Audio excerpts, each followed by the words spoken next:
Let's take a look at this grading again. So we looked at the quarterback one, and when you look at it, some of the grades that are high. Now the wide receivers, they have a 0.6, which is really, really low. So the blue ones are really, really low, and the interior defensive line is 0.1. You see the high marks: cornerbacks 3.8, offensive line 3.9, running backs 4.0. 4.0 is the highest. I'll give them the high ones. I agree with.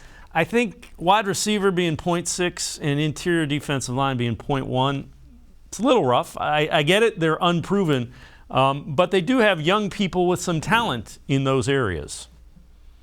Yeah, it's unproven commodities right now. I mean, defensive tackle, we have really no idea who the Browns have. I mean, it seems like the most likely guys to start, at least right now, with the ones in training camp are Jordan Elliott, who really hasn't shown much in his first two seasons, and David Bryant, who was a late first-round pick who didn't quite live up to that billing. And then behind them, you have Tommy Togiai, who was a fourth-round pick last year, going into his second season, and Perion Winfrey, fourth-round pick, who hasn't, has obviously not taken a single preseason or regular season snap in the NFL, so we have no idea what he is.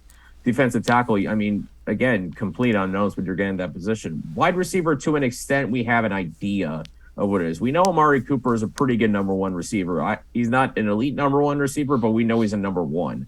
Behind that, again, questions. We don't know how good Donovan Peoples-Jones is going to be going into his third season. The expectation is that he could be a number two guy. The question is, can he continue that progression that he's shown throughout his career, going from a sixth-round pick to being a solid player in the offense a year ago, and maybe this is the year he takes that step forward. We've seen David Bell, have a tremendous start to his NFL practice, first NFL offseason. He apparently only had one drop throughout the entire offseason program, which was good to see. Anthony Schwartz, I said all along, was a 2022 and beyond guy. We'll see how he kind of continues to develop with the nuances of the game.